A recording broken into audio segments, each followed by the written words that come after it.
Vamos a abrir nuestra Biblia en el libro de Apocalipsis, capítulo 2. Y vamos a dar una serie de sermones acerca de las 7 iglesias en Apocalipsis. Las iglesias de Asia Menor, ¿cierto? Una localidad la cual hoy es el país de Turquía. Lamentablemente un país que persigue a los creyentes con influencia musulmana, donde lamentablemente estas iglesias hoy día no están. Es lamentable, ¿cierto? Pero debemos nosotros evaluarnos a la luz del mensaje a estas iglesias, analizar nuestras vidas, analizar nuestros corazones, ¿cierto? Y permitir que el Señor nos llene de su Espíritu Santo, nos llene de fervor, de amor por Él, ¿cierto? Porque lamentablemente la iglesia que vamos a analizar hoy día es una iglesia correcta, pero una iglesia sin fervor, una iglesia sin pasión.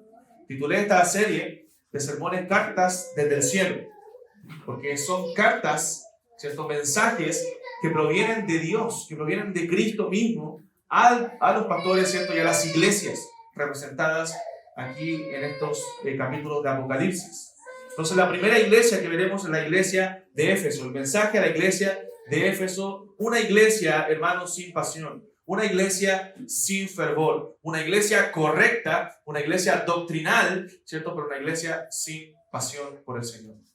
Podemos tener buena doctrina y jactarnos y decir, abrazamos la teología reformada, la doctrina de gracia, conocemos la verdad, pero si no hay fervor y pasión en nuestros corazones, eso, hermano, no sirve absolutamente de nada. Amén. Así que vamos a orar al Señor, rogando su dirección, rogando su bendición y que Él pueda hablarnos a través de su palabra. Amado Dios, Santo Dios, en el nombre de nuestro Señor Jesucristo nos dirigimos delante de su presencia, Dios mío, para pedirle perdón por nuestros pecados. En lo personal, Señor, para pedirle perdón por mi falta de fervor muchas veces, de pasión, Señor. Porque a veces permitimos, Señor, que nuestro corazón se contamine con las cosas de este mundo. Y comenzamos, Señor, a perder ese primer amor que siempre, Señor, debe morar, debe estar en nuestros corazones. Oh Dios, yo quiero pedirte por todos nosotros. Quiero pedirte por nuestra iglesia. Para que tu gracia y misericordia, Señor, tú nos, Señor, avives. Que tú avives nuestros corazones. Que tú apasiones nuestros corazones por ti, Señor. Que no solamente seamos activistas dentro de la iglesia y hacer cosas, Señor, pero sin una pasión real por ti. Ayúdanos a ser fervorosos, temerosos de ti, Señor. A tener un amor puro y sincero. Como ese amor, Señor, que sentíamos cuando recién nos convertimos. Cuando recién te conocimos, Señor. Y no había nada más importante para nosotros que tú, Señor. Oh Dios, perdona. Porque al pasar el tiempo, Señor, hemos perdido, Señor, esa pasión, ese amor. Ayúdanos, Señor, a conocerte más. Ayúdanos a amarte más, Señor. Y que este sermón, dentro de mis limitaciones, Señor, de mis deficiencias, Señor, tú lo uses para despertar nuestros corazones. Oh Dios, solo tú puedes hacerlo a través de tu Santo Espíritu, usando tu palabra. Pido tu bendición en el nombre de Jesús. Amén. Apocalipsis capítulo 2, hermanos, versículo 1 al 7. Y preguntémonos mientras si nosotros, imaginemos que recibiéramos un correo del cielo y que el remitente de ese correo, de esa carta, que todavía se envía, o un mail, ¿cierto? Si nos ponemos más tecnológicos, en el remitente diga el Señor Jesucristo, Cristo mismo. Que llegue una carta a esta congregación ahora y sea enviada por el mismo Señor. ¿Se imagina usted? Donde en esa carta, ¿cierto?, se haga un diagnóstico de cómo nosotros estamos. ¿Cierto? Yo puedo escribirle a mi hermano Ismael y decirle, hermano Ismael, ¿sabe qué? Lo veo de esta forma. Usted está así y así. Espiritualmente lo veo que no anda bien. ¿Cierto? Físicamente está un poco enfermo. Pero mi diagnóstico puede ser erróneo. Puede ser equivocado. De acuerdo a lo que yo percibo de mi hermano Ismael. Pero cuando hablamos del diagnóstico que hace el Señor, porque esa carta es un diagnóstico infalible. Es certero, es seguro. Por lo tanto, la iglesia debe poner mucha atención a lo que el Señor tiene que decir. Entonces no deberíamos, si llega esa carta, leerla con mucha atención, con mucho cuidado. Hay una iglesia que la vamos a ver más adelante, que el Señor le dice, tú dices que eres rico y que te has enriquecido y que de nada tienes necesidad. ¿Cierto? Estaba en una ciudad muy adinerada, con mucho poder adquisitivo, y esta iglesia se jactaba de eso, se había adecuado al mundo, se había adecuado a la ciudad en la cual vivía. Pero ¿qué le dice el Señor? Pero no sabes que eres un pobre, desventurado, ciego y desnudo. Wow, hermano, qué tremendo cuando lleguemos a esa carta. Ellos se apreciaban de una forma, pero el Señor le dice, así estás tú, así eres tú, pobre, ciego, desventurado, desnudo.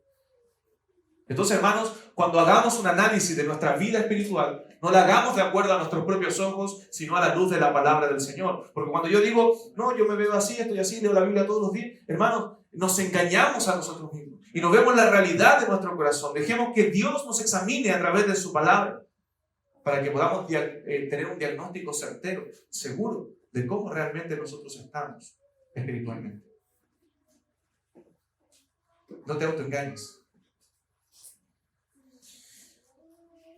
Dice la palabra del Señor en Apocalipsis capítulo 2, verso 1 al 7. Escribe al ángel de la iglesia en Éfeso, el que tiene las 7 estrellas en su diestra, el que anda en medio de los 7 candeleros de oro, dice esto: yo conozco tus obras y tu arduo trabajo y paciencia, y que no puedes soportar a los malos, y has probado a los que se dicen ser apóstoles y no lo son, y los has hallado mentirosos. Y has sufrido, y has tenido paciencia, y has trabajado arduamente por amor de mi nombre, y no has desmayado. Pero tengo contra ti que has dejado tu primer amor. Recuerda, por tanto, de dónde has caído, y arrepiéntete, y haz las primeras obras, pues si no, vendré pronto a ti, y quitaré tu candelero de su lugar, si no te hubieres arrepentido. Pero tienes esto, que aborreces las obras de los nicolaítas, las cuales yo también aborrezco. El que tiene oído, oiga lo que el Espíritu dice a las iglesias. Al que venciere, le daré a comer del árbol de la vida, el cual está en medio del paraíso de Dios. Hermanos, en la relación matrimonial, no es que vamos a hablar del matrimonio hoy día, pero sí vamos a tomarlo como un ejemplo para hablar de esto. Cuando nosotros nos conocimos, ¿cierto? O a veces algunos matrimonios cuando se conocen con su esposa, con su futura esposa, o sea, hacen novios, ¿cierto? Comienza el periodo de conquista, de cortejo, se la juegan, ¿cierto? Hacen muchas cosas para poder conquistar a la persona a la cual aman y con la cual quieren pasar el resto de sus vidas. Pero a veces, con el tiempo, pasan los años. Y pasa en muchos matrimonios, ¿cierto? Que los varones o incluso las mujeres nos volvemos un poco fríos. A veces hasta indolentes con sus esposas. Pierden la caballerosidad. Pierden los detalles con los cuales conquistaron, ¿cierto? A sus esposas. Cuando éramos novios o en los primeros años de casados, las mirábamos, ¿cierto? Nos mirábamos con tanta ternura. Y siempre debe de ser así, hermano. Éramos atentos, regalaban chocolates, flores. Muchos detalles, ¿cierto? Con la mujer que amas. Pero ¿qué pasa? Muchas veces comenzamos, ¿cierto? La vida de casado a preocuparnos de otras cosas que las cuentas, ¿cierto? Que el trabajo, que los hijos. Y comenzamos a despegarnos un poco, ¿cierto? De nuestro cónyuge. Y eso es lamentable. Eso es lamentable. Y es peligroso. Es por eso que siempre debes mirar con ternura y amor a tu esposa. Debes alimentar ese amor que el Señor ha puesto en sus corazones. Dice la Biblia en el libro de Proverbios: sea bendito tu manantial y alégrate por la mujer de tu juventud, como sierva amada y graciosa la cena. Sus caricias te satisfagan en todo tiempo y en su amor recréate siempre. ¿Cierto? Proverbio dice eso, y dice con la mujer de tu juventud. Le está hablando a un matrimonio que ya quizás lleva un tiempo de casado y que ha perdido ese deleite que tenía en un principio con su esposa. Entonces, después de casados, no es que dejemos de amar a nuestras esposas, pero a veces nos enfocamos en otras cosas. Nos enfocamos en la casa, como decía, en el auto, en los hijos, en el trabajo, y dejamos de mirarnos a los ojos, dejamos de deleitarnos el uno al otro en la relación matrimonial. Pero cuando estaba ese primer amor, ¿cierto? Ese primer tiempo de conquista, no estábamos dispuestos a darlo todo, a irnos tarde. Yo me acuerdo que cuando éramos novios con mi esposa, yo le iba a ver 3 veces a la semana, eso me permitía mi suegra, y me iba muy tarde, y a veces no encontraba locomoción para volver a casa, entonces me compré una moto, para poder ir a verla en moto, ¿cierto? Y después irme a casa tranquilo. Pero con frío y todo estaba dispuesto a hacerlo, porque está ese primer amor, y no es que debemos perder esa pasión y ese amor por nuestro cónyuge. Debe mantenerse y debe crecer en el tiempo. Lo mismo con el Señor, hermanos. En mayor intensidad con el Señor. A veces, cuando recién nos convertimos, ¿cierto? Y recuerda esos días cuando tú te convertiste a Cristo. Cuando tú llegaste por primera vez a la iglesia. Quizás te convertiste en otra iglesia, ¿cierto? Quizás en el caso de la mayoría. Y en esa iglesia ustedes estaban dispuestos a darlo todo. El Señor era su mayor tesoro, era lo más grande, era lo que pensaban durante todo el día. Las palabras se alimentaban. Yo me acuerdo que me convertí, hermanos, a los 12 años, y yo recuerdo esos días, esos 3, 4 primeros años, yo leía 15 capítulos diarios de la Biblia. Y no paraba, memorizaba, porque estaba con toda la pasión y el deseo de aprender más. Sentía que no sabía absolutamente nada. Me recuerdo que ocupaba las clases, estaba en 8º básico, y ocupaba las clases para testificarle a todos mis compañeros. Les regalé Biblia a todos mis compañeros.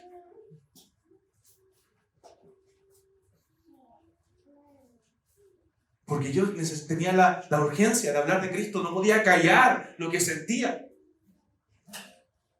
Recuerdo la frase del apóstol Pedro ahí en Hechos cuando estaban predicando, porque no podemos dejar de decir lo que hemos visto y oído. Debe ser la característica de un creyente que ama y se apasiona por el Señor. Recuerda cuando le decía el ejemplo del actor y del predicador. El predicador le decía al actor: ¿por qué yo predico la verdad y nadie cree, pero tú haces la mentira? O sea, tú actúas y todos te siguen, eres famoso. Y el actor le responde ahí: porque tú predicas la verdad como si fuese mentira, y yo hago la mentira como si fuese verdad. A veces con el tiempo, ¿cierto?, nos enfriamos y comenzamos a hablar con miedo del Evangelio. Se nos da la oportunidad y no sabemos si hablar o no de Cristo, porque tenemos temor, porque nos avergonzamos. Cuando, hermano, tenemos la verdad en nuestras manos. La verdad de Dios, la verdad de su palabra. Y es porque hemos perdido el fervor, hemos perdido la pasión, hemos perdido el primer amor. Y eso es lo que le ocurría a esta iglesia, a la iglesia de Éfeso. Hermano, la iglesia de Éfeso en su comienzo era una iglesia que cualquiera de nosotros hubiera visitado. Una iglesia correcta, una iglesia doctrinalmente correcta, con un púlpito fuerte, con palabra sana, con grandes maestros de la palabra. Imagínense, todos deseamos algún día, ¿cierto? Si Dios nos permite viajar, ir a visitar la iglesia del pastor Sujel Michelén, visitar la iglesia del pastor MacArthur en Estados Unidos, ¿cierto? U otras iglesias de sana doctrina. Deseamos hacer una iglesia correcta. Uno dice: voy a la segura, voy a una iglesia donde se está predicando la palabra de Dios. Pero, hermano, en la iglesia de Éfeso había predicado el mismísimo apóstol Pablo. Él estuvo 3 años enseñando la palabra de Dios en el libro de los Hechos, en Efesios, y lo dice en el libro de los Hechos, Hechos capítulo 20. Él está ahí. Recuerden, en Hechos capítulo 20 dice el último gran discurso antes de él ir a Jerusalén, y llama a los ancianos de la iglesia de Éfeso y les dice que cuiden la congregación, que cuiden la grey de Dios, porque se iban a levantar de entre ellos mismos falsos maestros que engañarán a la congregación. Timoteo, preparado por el apóstol Pablo, ¿cierto?, discipulado por el apóstol Pablo, fue uno de los pastores de la iglesia en Éfeso. Tenemos a Apolos, que estaba bajo el discipulado de Aquila y Priscila, ¿cierto?, en Hechos capítulo 18. Y ya en los últimos tiempos, ¿cierto?, antes que se terminara el primer siglo, antes que se terminara la escritura, el Apocalipsis, ¿cierto?, vemos al apóstol Juan pastoreando la iglesia de Éfeso. De hecho, desde Éfeso, el apóstol Juan fue desterrado a la isla de Patmos, que estaba enfrente, ¿cierto?, donde él escribió el Apocalipsis, donde Dios le reveló el Apocalipsis. Entonces imagínense, veamos el historial de la iglesia de Éfeso, una iglesia con ya en este periodo donde Dios le escribe esta carta con más o menos 40 años de existencia. Era una iglesia ya de tiempo. 40 años de que había sido fundada la iglesia, con buenos predicadores, con hombres que habían enseñado la palabra. O sea, una iglesia correcta de manera doctrinal. Rechazaban el error, sabían diferenciar entre lo correcto y lo equivocado. Sabían si venía un falso maestro, identificar que lo que se estaba enseñando desde el púlpito no era lo correcto, porque habían sido enseñados de manera correcta. Entonces, una iglesia sólida, pero una iglesia donde Dios diagnostica, o Jesús diagnostica, ¿cierto?, un problema. Y no era un problema sencillo, hermano. Y eso es lo que vamos a ver a través de estas cartas. Estas cartas tienen varias características, y especialmente esta carta, la que vamos a ver hoy día, tiene 4 por lo menos características. Primero, el Señor, y en todas las cartas hace una presentación de quién es Él, de acuerdo a la necesidad de la iglesia. Nótese, en cada carta hay una presentación distinta de parte del Señor, de acuerdo a la necesidad que hay en la iglesia. Segundo, hay un diagnóstico. El Señor comienza a diagnosticar tanto lo positivo como lo negativo. Comienza a valorar el Señor las cosas buenas que hay en la iglesia, pero también a decir cuáles son las cosas malas. Tercero, la solución, el remedio a ese problema.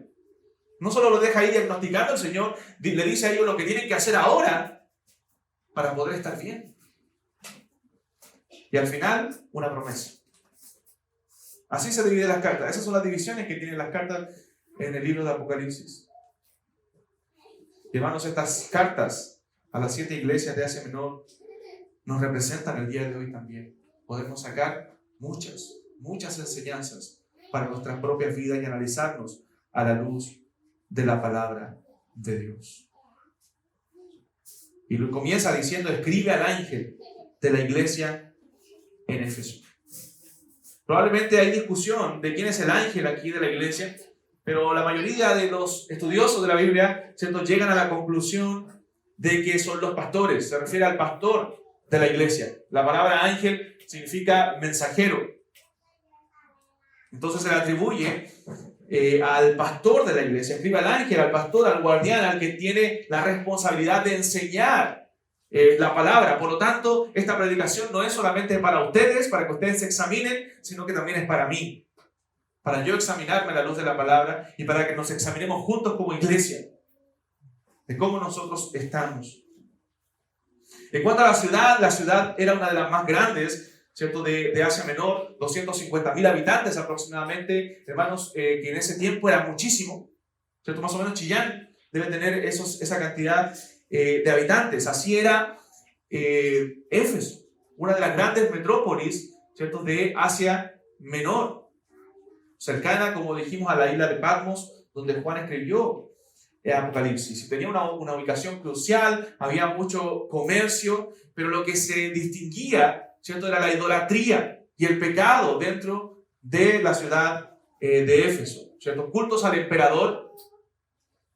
El imperio romano exigía que la gente dijera que César es el Curios, ¿cierto?, que César es el Señor, pero los cristianos debían negarse a eso y ellos solamente decían, su proclama era la misma que nosotros tenemos hoy día: Jesús es el Señor.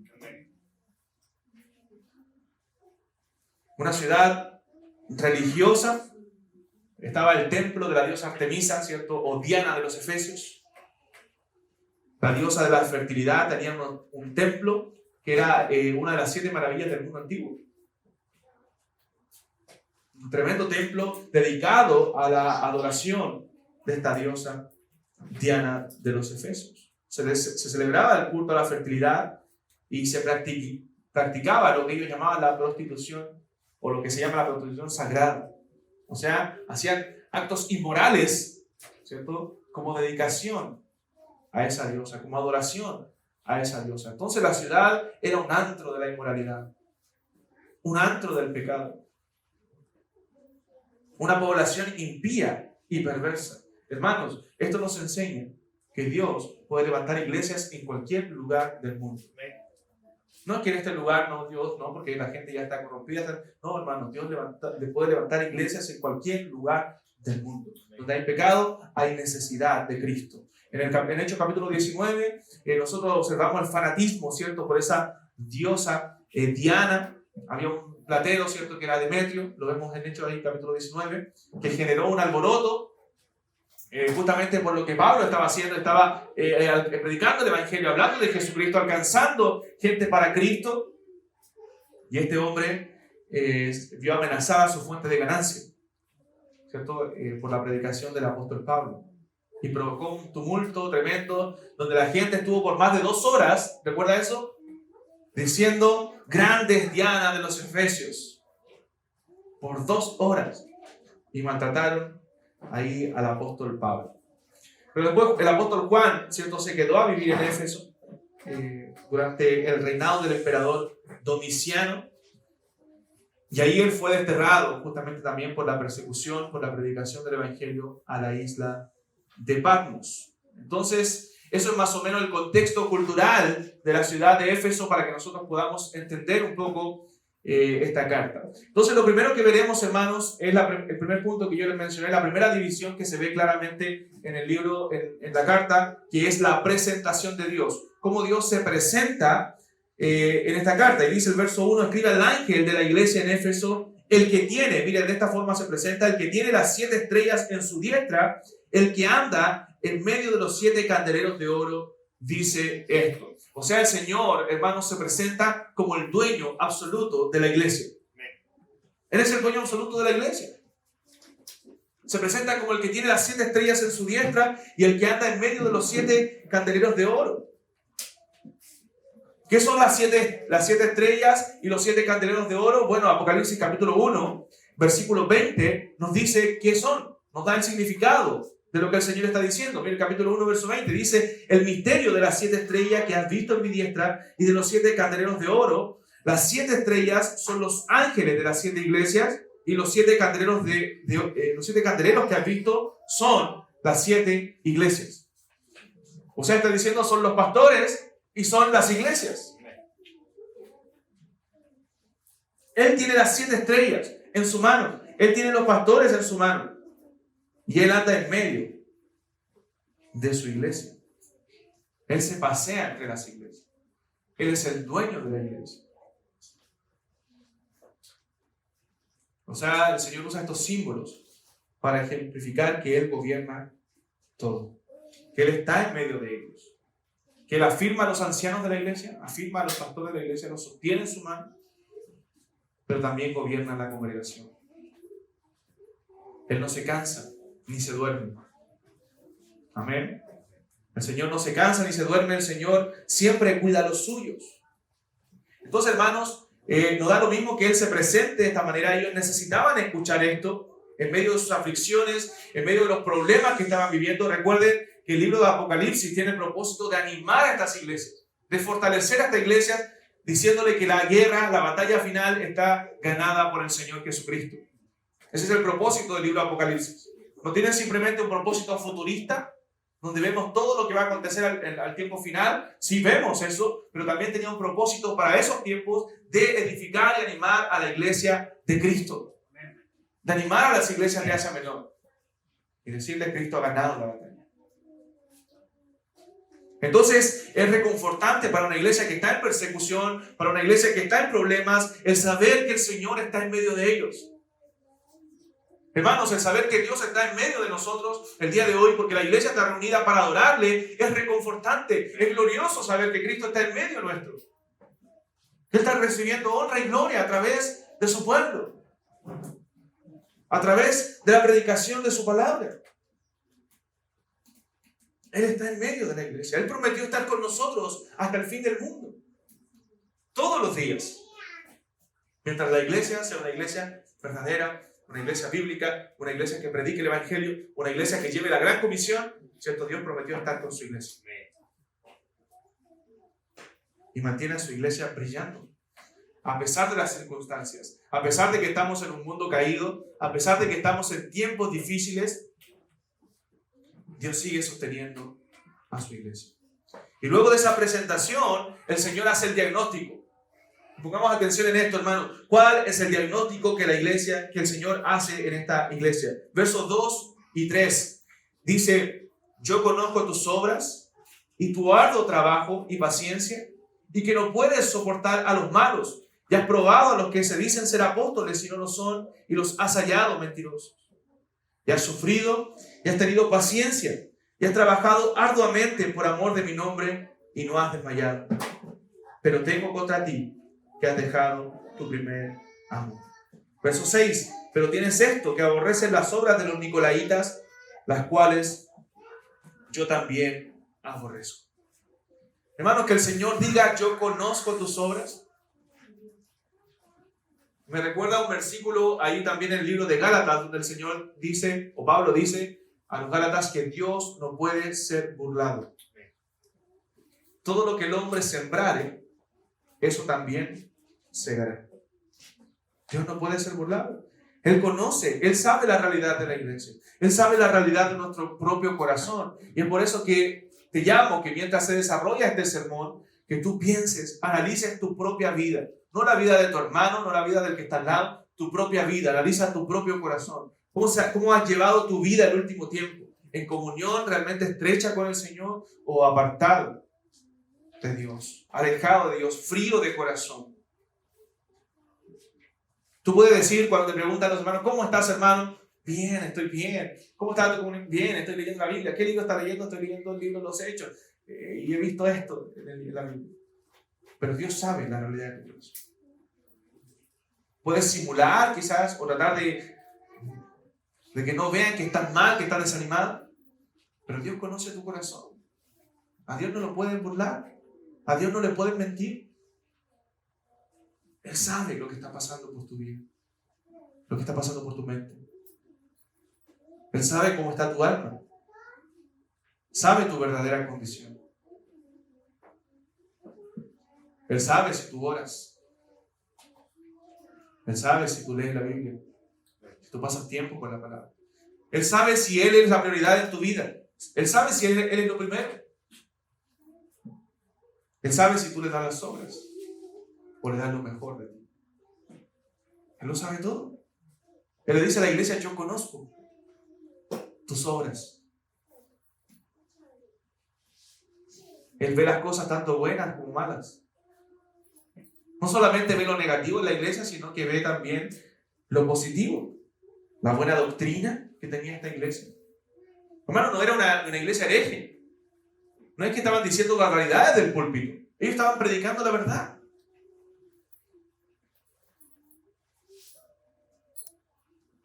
Habían sufrido producto de la persecución. Habían perseverado. Habían tenido paciencia. Pero había algo que estaba contaminando sus vidas. Quizás, hermano, no has dejado de leer la Biblia porque eres un creyente. Tú sabes que debes hacerlo y hay algo en tu corazón que te impulsa a hacerlo. Quizás no has dejado de orar. Quizás no has dejado de congregarte porque sabes que debes hacerlo, porque el Señor lo manda.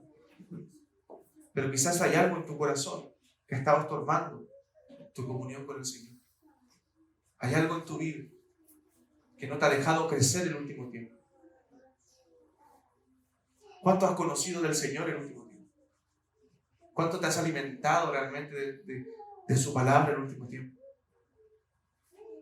Y hermano, no es que nos vamos por el lado emocional y hablemos de sentir cosas simplemente. No, pero ¿cuándo fue la última vez que tu corazón se quebrantó por la palabra? Que lloraste con el Señor. Que lloraste por tu pecado. Que le pediste al Señor más santidad. Que te pusiste de rodillas y no querías pararte, esperando que el Señor te bendiga. ¿Cuándo fue la última vez que fuiste a la palabra o fuiste a la oración hambriento, deseoso, pobre en espíritu? Porque hermano, a veces vamos a la oración y vamos simplemente porque sabemos que tenemos que orar. Y cuando no tenemos ganas, tenemos que hacerlo, tenemos que orar. Pero ¿cuándo fue la última vez que fuiste con deseo, con gozo? ¡Wow! Que fuiste a la palabra y fue tremendo. ¿Cuándo fue la última vez? ¿Cuándo fue la última vez que hablaste a alguien de Cristo? Que tuviste el deseo de testificarle a otra persona de Jesús.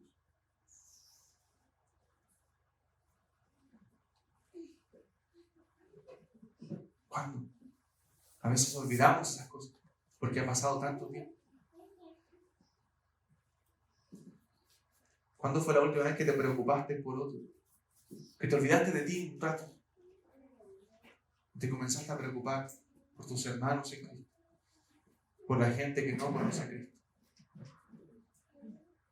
Porque, hermano, una de las características de los hombres el día de hoy y de los últimos tiempos, ¿cierto? Dice la Biblia que son amadores de sí mismos y amadores de los deleites más que de Dios. ¿No es la característica del mundo hoy día? ¿No era la característica de la ciudad de Éfeso? Lo que lamento es que muchas veces pasa eso en medio de los creyentes. Creyentes ensimismados.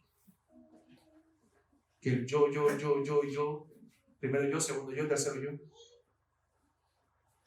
Cuando la vida cristiana, cuando la vida del creyente es para honrar a Dios y ponerla al servicio de otros. Servir a Dios sirviendo a otros. Entonces lo que vemos en este diagnóstico que el Señor hace es que Él conoce lo más profundo de nuestro corazón. Cuando la Biblia dice en el libro de Jeremías que engañoso es el corazón más que todas las cosas y perverso, ¿quién lo conocerá? Es la pregunta. Y la respuesta en el verso siguiente es: yo, Jehová, que escudriño la mente y que pruebo el corazón.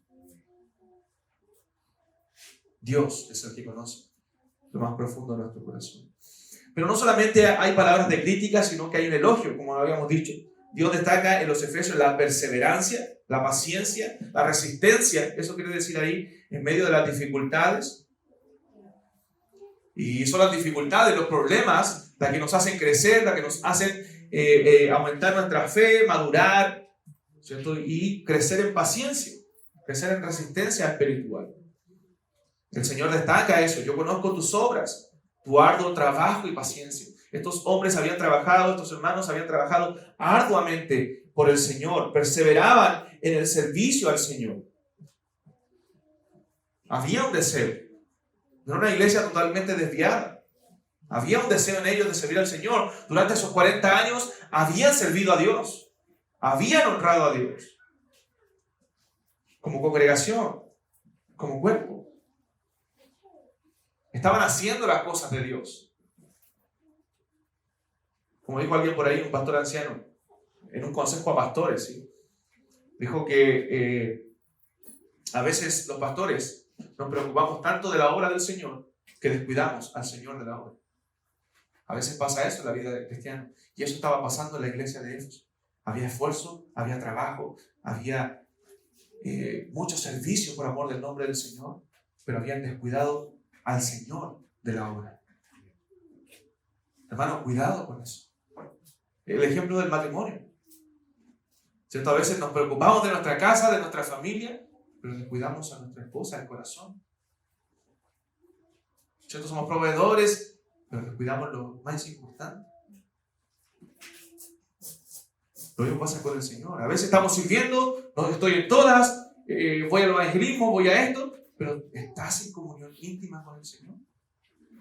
No es que tienes que dejar de hacer eso, pero sin descuidar lo más importante en tu vida: la comunión con tu Señor. Puedes estar activo en la iglesia. Este hermano está en todas, pero estás con el Señor, hermano. Cuando nadie te ve, estás en intimidad con Él. Oras, lees, pasas tiempo de calidad con el Señor. Para llevar un matrimonio bueno y duradero y que glorifica al Señor, ¿cierto? Debemos pasar mucho tiempo juntos. Debemos pasar tiempo conversando con la esposa, ¿cierto? Alimentando ese amor, estando tiempo juntos, dedicando tiempo no solamente al tiempo familiar con los hijos, sino al tiempo del matrimonio en sí, de las relaciones. Así también con el Señor. No solamente voy a pasar tiempo en comunidad, con los hermanos, con la iglesia, sirviendo, sino en intimidad con el Señor. En comunión íntima con Él. ¿Estás pasando ese tiempo, hermano mío? Estos cristianos perseveraban en la verdad, eran excelentes, ¿cierto? Sabían, conocían la doctrina. Como decimos aquí en Chile, nadie le podía meter el dedo en la boca. Ellos sabían, conocían la palabra, habían tenido buenos predicadores, aborrecían lo que Dios aborrecía. Aborrecían estos grupos nicolaitas, que eran seguidores de un tal Nicolás, que eran gnósticos. Y los gnósticos decían que el alma, hacían ese dualismo, ¿cierto? Donde decían que el alma o lo espiritual o lo inmaterial era lo bueno, era lo que se acercaba a Dios, pero el cuerpo, ¿cierto? Todo lo carnal era contaminado. Por lo tanto, había grupos gnósticos en los dos extremos. Había grupos gnósticos que se iban tras la inmoralidad, ¿cierto? Y gastaban, se deleitaban, hacían deleitarse en sus cuerpos, hacían actos inmorales, porque la carne era mala en sí. Lo que debían cuidar y poder alimentar también era lo espiritual, lo inmaterial. Como habían otros, ¿cierto? El otro grupo, más del lado asceta, ¿cierto? Que ellos castigaban su cuerpo para que no se contaminara con lo carnal. Entonces, ellos sabían que los nicolaitas o las obras de los nicolaitas eran malas. Probablemente estos nicolaitas lo que hacían era deleitarse en el pecado, viviendo la vida inmoral que vivían los efesios. ¿Y qué hacían? ¿Qué hacían los efesios? No. Eso no lo permitimos más. En la iglesia no se permite la inmoralidad. Y era algo bueno, que Dios rescata, que Dios valora. La iglesia de Cristo debe cuidarse, debe guardarse de la mundanalidad, debe guardarse del pecado, debe corregirse y disciplinarse los pecados. Porque la iglesia de Cristo y la iglesia debe presentarse santa y sin mancha delante de Él. Entonces, la iglesia de Éfeso era una iglesia correcta. Correcta. Que cualquiera de nosotros lo hubiese encantado estar ahí. Perseveraban en el sufrimiento. ¿Tenían persecuciones? Sí, pero perseveraban. Pero ¿cuál es el problema, hermanos? ¿Cuál es el diagnóstico negativo que hace el Señor? Le dice en el verso 4, pero tengo contra ti que has perdido o has dejado tu primer amor. Hermano, ¿has dejado tu primer amor? A veces pasa, es que llegan personas, a veces cuando las iglesias están desanimadas, pasa esto, en la poca experiencia que he tenido ministerial, llevo 10 años en el ministerio y el Señor me ha permitido ver en diferentes iglesias, he estado pastoreando en 2, pero en diferentes iglesias en las cuales he estado, ver esa realidad y conversando con pastores también, que cuando la iglesia está desanimada y llegan creyentes nuevos, se nota inmediatamente, porque llegan con mucha fervor, llegan con mucha pasión. Y de hecho, los buenos creyentes que llegan con pasión, motivan al resto, motivan a veces a los que están desanimados, a los que no andan bien. Entonces llegan esos hermanos y los demás se motivan al ver que Dios está obrando, que está trayendo nueva gente y esa gente llega motivada. Pero muchas veces hay algunos que tratan de desanimar, ¿cierto? Y algunos dicen, no, ya se le va a pasar. ¿Cierto? Es el primer amor. Eso se pasa. Como si eso debiera pasarse naturalmente. ¿Cierto? Es un tiempo solamente. No, hermanos míos. Ese primer amor y ese fervor que teníamos cuando recién nos convertimos, cuando llegamos a la iglesia, debe estar siempre en nuestros corazones. Debe permanecer ahí. Debemos estar, ¿cierto?, animados. Si bien vamos madurando, a veces, yo me acuerdo cuando recién me convertí hacía locuras. Y a veces hoy digo, ¿cómo hice eso? Pero había un fervor y una pasión. Yo me acuerdo que con mis primos nos convertimos en un grupo de primos grandes. Bueno, yo no sé si realmente todos se convirtieron ahí, pero varios miembros de mi familia muy grandes, muchos primos, y la mitad eran creyentes. Íbamos a la iglesia y a veces estábamos jóvenes y no teníamos para pagar una locomoción porque vivíamos lejos y nos íbamos caminando 2 horas. Y de repente nos subíamos a la micro, ¿cierto? Y nos íbamos cantando, no nos importaba que nos dijeran. Y nos íbamos cantando coritos, himnos.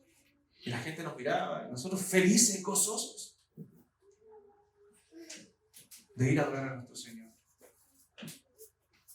No había reunión que la cual no estuviéramos, Porque deseábamos ir a los evangelismos, deseábamos estar en los cultos. Ojalá se dieran todos los días cultos para poder estar adorando al Señor.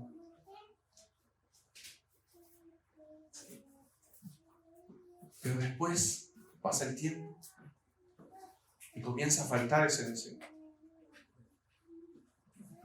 Comienza a apagarse, a extinguirse en nuestro corazón. Y el problema no es que estamos madurando, ¿no? Que ya estoy más maduro y ya hay otras prioridades. No, hermano. El problema es que has contaminado tu corazón. Has dejado que tu corazón se contamine. Yo ayer a los hermanos de Linares les citaba un versículo que me gusta mucho recordarlo siempre en el libro de Proverbios, capítulo 4. Sobre toda cosa guardada, guarda tu corazón, porque de él mana la vida. ¿Sabe por qué muchas veces perdemos ciertas cosas y nuestra vida no está tan santificada como debiera? Porque hemos dejado que tu corazón, el cual nosotros debemos guardar, se contamine.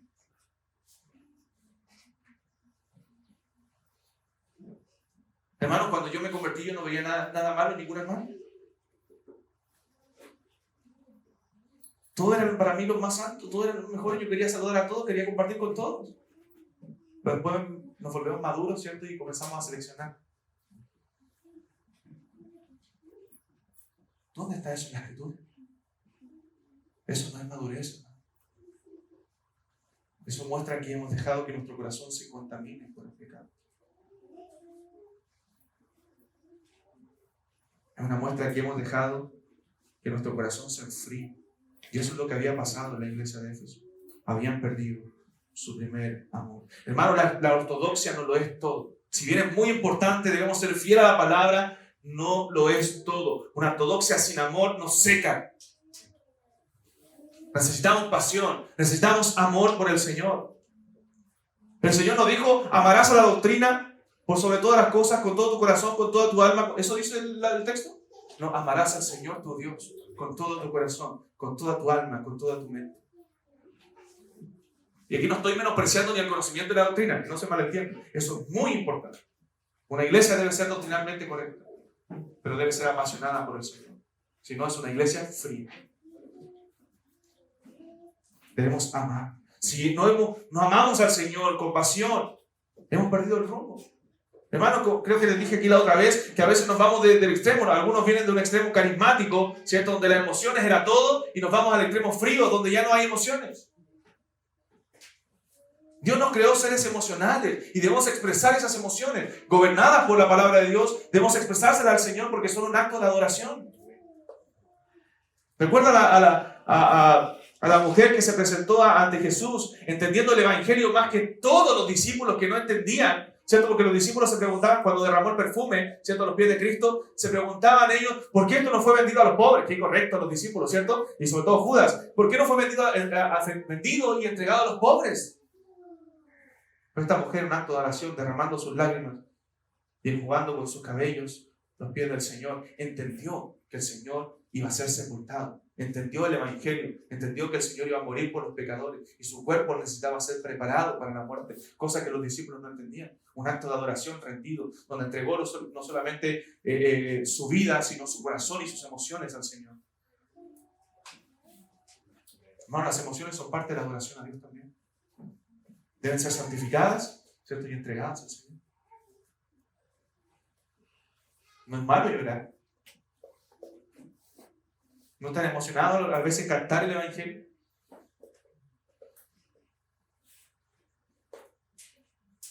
Y lo expresas de distintas formas, mientras sea con orden. Algunos levantan la mano, otros cierran los ojos, ¿cierto? Otros cantan con pasión. Tú lo expresas como tú crees que es correcto, dentro del orden correcto.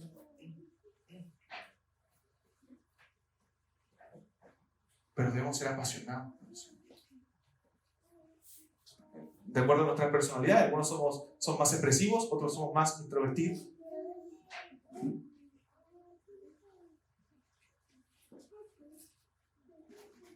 Pero la ortodoxia va acompañada de amor. Siguiendo, Pablo le dijo a los Efesios, siguiendo la verdad, en amor crezcamos. La verdad se sigue en amor. A veces estamos tan ocupados de defender al Señor, de estar en los negocios del Señor, que nos olvidamos de tener relación con el Señor, de tener comunión con el Señor, de alimentar ese deseo ferviente por estar con Él, por saber más de Él, conocer más de Él. Y nos hemos acostumbrado a estar sin Él. Empezamos a orar menos y a leer menos. Uy, a veces uno sabe, la mente duele, pero después te comienza a acostumbrar y ya no te duele pasar un día sin orar y sin leer la palabra, estudiar la palabra. Y ya no te duele después estar una semana donde, wow, no fuiste alimentado. Y ya te insensibilizaste. Y ya tu corazón está duro y frío.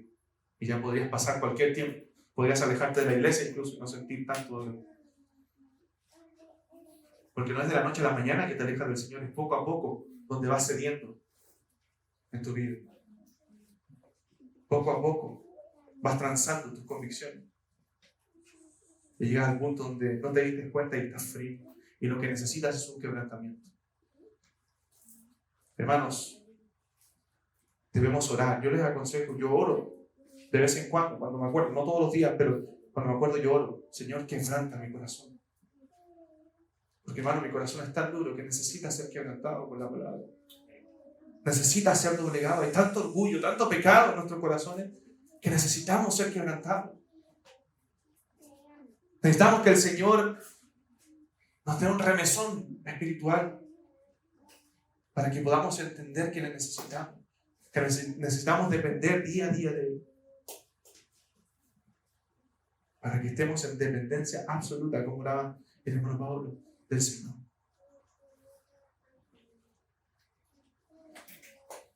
Entonces el Señor entrega esta única acusación contra los efesios: tengo contra ti que has dejado tu primer amor. El Señor lo pone en balanza, quizás son varias las cualidades y una sola la crítica, pero era muy importante, porque era un pecado central que resumía todos los demás pecados.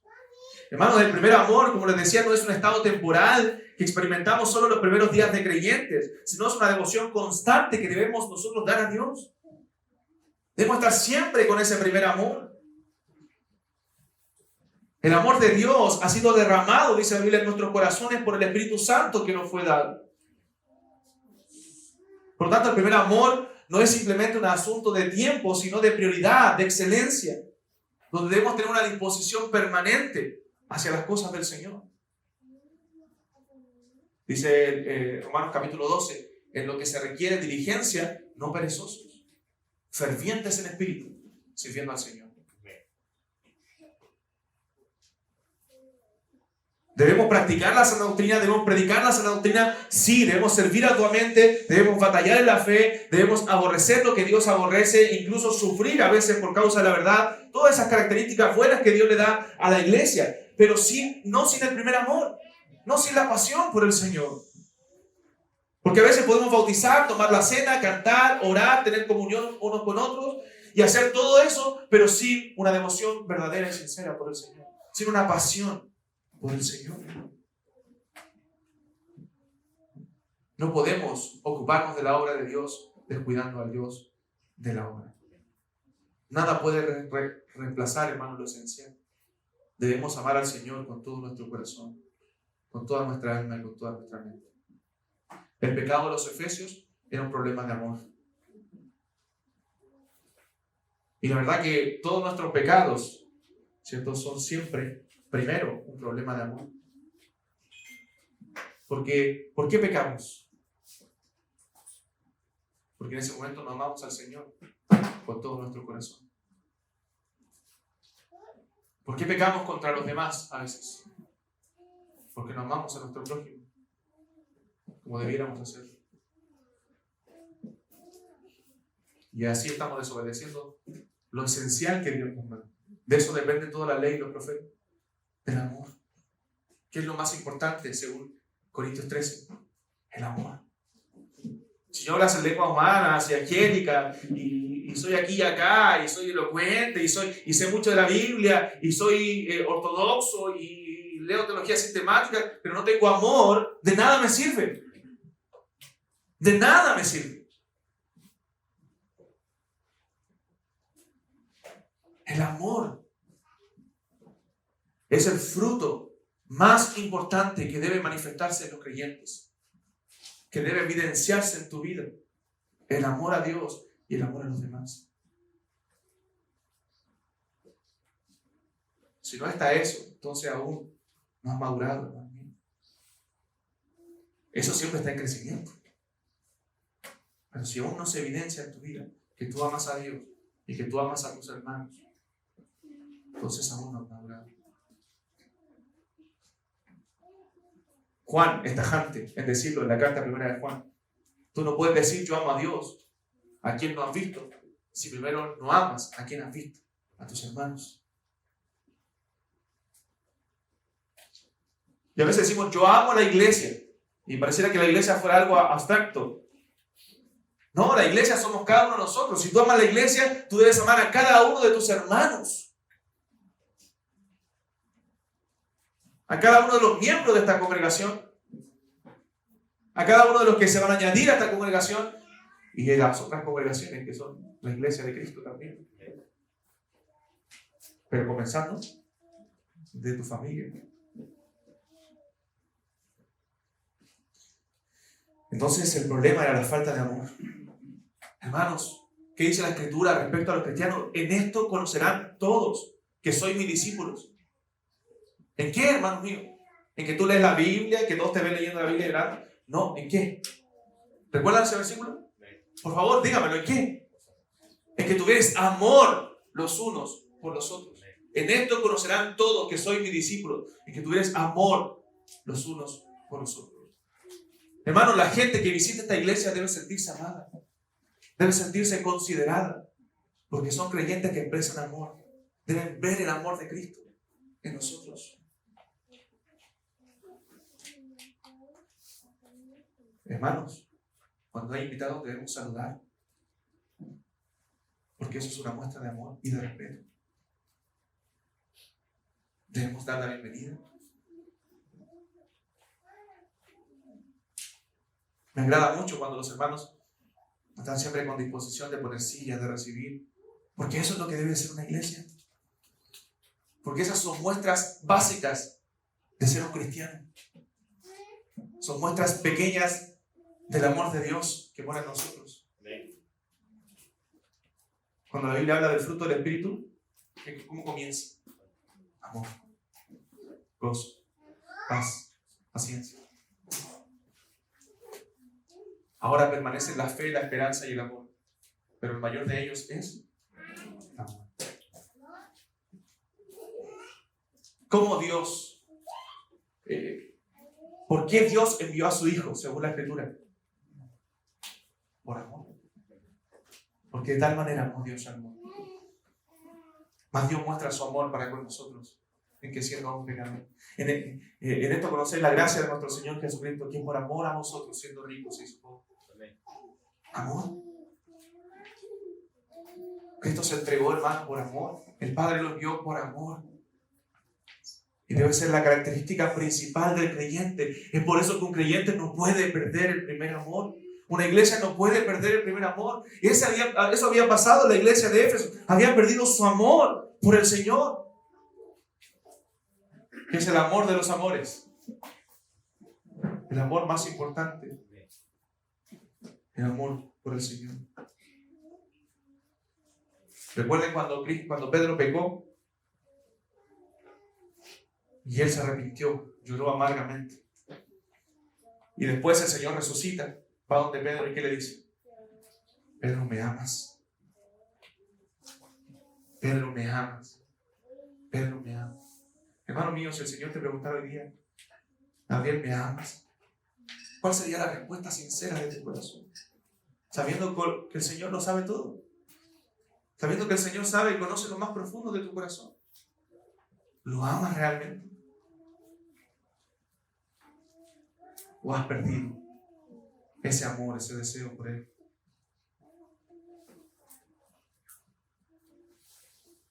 Jeremías. Vamos a Jeremías. En nuestro capítulo 2.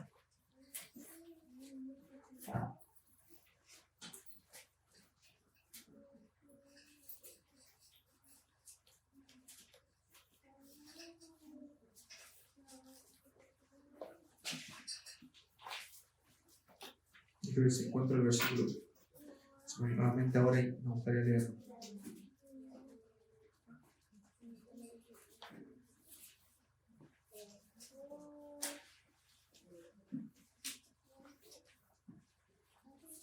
No lo encuentro ahora, pero creo que está en el capítulo 2. El Señor les dice al pueblo de Israel que se había apartado de Dios. Recuerden que Jeremías escribe previo al cautiverio babilónico, ¿cierto? En el cautiverio babilónico también, ciertas partes. Pero aquí los primeros capítulos es la condición del pueblo antes que Dios lo enviara al cautiverio. No sé si alguien lo recuerda, lo vio por ahí, pero le dice en un pasaje, el verso 5, ahí está. Verso 5, capítulo 2, verso 5. Dice, así dijo Jehová, qué maldad hallaron en mí vuestros padres, que se alejaron de mí y se fueron tras la vanidad y se hicieron mal. Nota el Señor diciendo, qué maldad hallaron en mí vuestros padres, que se alejaron de mí. Hermano, ¿estás lejos de Dios? ¿Te has alejado en tu comunión con Él? Pregunta, ¿qué maldad hallaste en Dios para alejarte de Él? ¿Te hizo Dios algo malo? En el momento de frialdad, debes tener en memoria, en cuenta, ese momento en que Dios cambió tu vida. Debes recordar el Evangelio, debes recordar la hora de tu salvación, como cuando por primera vez viste la hermosura del Señor, como cuando por primera vez te deslumbraste con la gloria de Dios. Debes recordar eso y arrepiéntete y haz las primeras obras. Recuerda de dónde has caído. Eso nos dice el Señor. No, que hoy día sé mucho más de la Biblia. No importa, pero antes tenían más pasión por el Señor. Tenían más hambre por el Señor. A veces algunos llegan a un punto donde creen que lo saben todo. Donde creen que ya no necesitan aprender más. Hermanos, nosotros debemos ser enseñables y moldeables. Cada día debemos estar aprendiendo. De todos. De lo bueno, de lo malo. De los niños uno aprende. Pero el Señor, ¿cuántas veces dijo que debemos recibir el reino de Dios como un niño? A veces perdemos esa inocencia de las cosas de Dios. Y todos lo miramos con una doble intención. No, aquí algo pasa. No, ¿por qué? Hermano, viene a la iglesia y comparte con alegría y sencillez de corazón. Como hacía la iglesia primitiva, donde tenían todas las cosas en común. Olvídate de que este me miró feo, de que este aquí. Esas son cosas para personas inmaduras. Y si no te saludó el hermano, bueno, piensa que fue porque no te vio, hermano. No porque tiene algo contra ti. Porque si tiene algo contra ti, debería decírtelo. Como la Escritura dice. Tanto tú y el sol. Alegría y sencillez de corazón. La iglesia de Cristo a veces ha perdido eso. Esa alegría y sencillez de corazón. Para compartir y vivir la vida cristiana. Hermano, recuerda por tanto de dónde has caído. Y arrepiéntete ya en las primeras obras. Comienza a apasionarte por el Señor nuevamente. Comienza a hacer lo que hacías cuando recién te convertiste. Es momento de reaccionar y con urgencia volvernos al Señor. Quebrantarnos por el pecado. Abandonar cualquier otro amor idólatra. Porque si hemos dejado el primer amor, hemos adoptado otro amor que no es el Señor. Dejar esos amores y volver a Cristo. Volver a maravillarse con el Evangelio. Porque Cristo, dice la Biblia, cuando aún éramos débiles, a su tiempo murió por los impíos. Ciertamente apenas morirá alguno por un justo. Con todo pudiera ser que alguno osara morir por el bueno. Mas Dios muestra su amor para con nosotros, en que siendo aún pecadores, Cristo murió por nosotros. Y esa verdad, hermano, Cristo murió por nosotros. Debe ser un lema que esté arraigado en nuestro corazón y en nuestra mente, que no lo olvidemos jamás y nos lleve a servirle, a amarle, a estar gozosos por la obra grande y maravillosa que Él ha hecho en nosotros. Cristo murió por nosotros. No hay nada más grande que eso. No hay nada que nos reconforte y anime más que Cristo murió por nosotros. ¿Qué le sucede a una congregación que no permanece en el tiempo de su primer amor? Desaparece. Desaparece. La iglesia de Cristo nunca va a desaparecer, pero iglesias locales sí han desaparecido por dejar al Señor. O pueden seguir reuniéndose, pero dejar de ser la iglesia del Señor. No permitamos que Dios quite el candelero de su lugar, de San Carlos, de Chillán, de Linares. Que esta iglesia brille con la luz de Cristo. No con luz propia, con la luz de Cristo.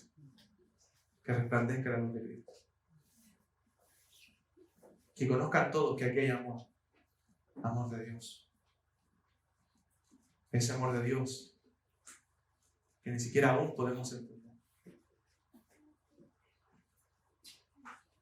Es triste que Éfeso fue una gran iglesia, con grandes predicadores, pero desapareció.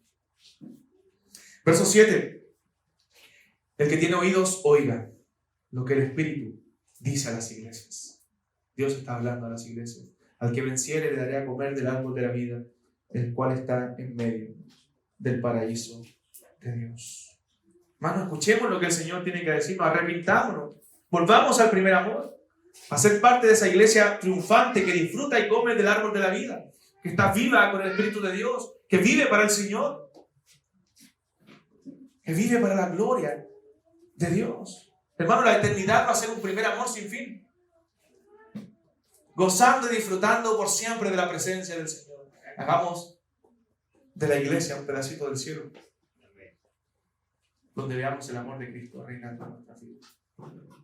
Que el Señor nos ayude, hermano, nos dé su gracia para vivir para su gloria, para vivir apasionados por Él, amándole con todo nuestro corazón. Inclinemos nuestro rostro para orar. Y si el Señor ha hablado a tu corazón, clama a Él, pídele a Él que vuelva el gozo de su salvación en tu vida, en tu alma, que te llene de su amor, de pasión por Él, para que Él reciba toda la gloria en medio de su pueblo. Oramos.